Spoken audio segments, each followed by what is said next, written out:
Hi friends, welcome to our channel. ఈరోజు మనం చూడబోయేది మునక్కాయ టమాటా కర్రీ ఎలా చేసుకోవాలో ఈ వీడియోలో తెలుసుకుందాం. ముందుగా స్టవ్ ఆన్ చేసి పాన్ పెట్టి అందులో ఆయిల్ వేసి పోపు పెట్టుకోవాలి. జీలకర్ర, ఎల్లిపాయలు వేసుకోవాలి. అవి కాసేపు మగ్గిన తర్వాత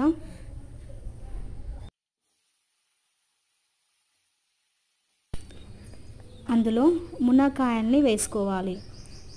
ఇలా వేసుకున్న మునక్కాయల్ని కాసేపు ఆయిల్లో మగ్గించాలి.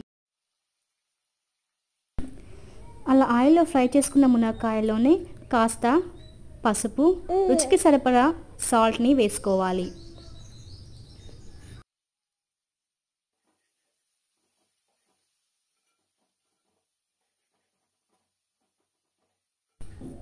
కాసేపు వాటిని ఫ్రై చేస్తూ అలా కలుపుతూ ఉండాలి. మునక్కాయల్ని బ్రౌనిష్ కలర్ వచ్చేంత వరకు కలుపుకోవాలి. మరి ఎక్కువగా మాడిపోకుండా చూసుకోవాలి. అందులోనే కాసంత కొత్తిమీర వేసుకోవాలి.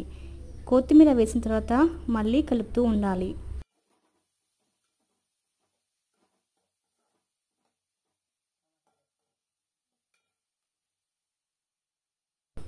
ఆ తరువాత దానిలో కొన్ని టమాటాలు వేసుకోవాలి.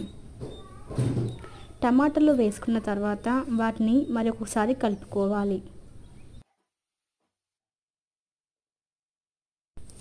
రుచికి సరిపడా కారంని వేసుకోవాలి. ఇక్కడ నేను 2 స్పూన్స్ కారం వేసుకుంటున్నాను. మీకు కారం కొంచెం ఎక్కువ కావాలనిపిస్తే మీరు ఎక్కువగా వేసుకోవచ్చు.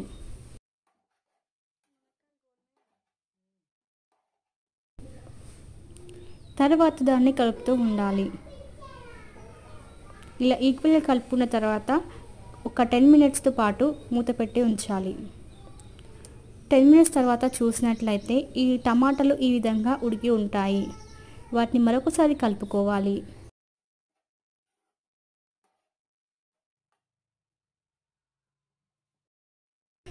ఉడికిన టమాటాలలో కొంచెము ధనియాల పొడిని వేసుకోవాలి. తర్వాత మళ్ళీ కలుపుకోవాలి. ఈ విధంగా కలుపుకున్న తర్వాత మళ్ళీ దాన్ని మూత పెట్టి ఉంచాలి. ఇంకో 5 మినిట్స్ తర్వాత చూసినట్లయితే ఎంతో టేస్టీ అయిన మునక్కాయ టమాటా కర్రీ రెడీ అయిపోయింది. మా ఛానల్ని మొదటిసారిగా చూసుకున్నట్లయితే సబ్స్క్రైబ్ చేసుకోండి ఫ్రెండ్స్.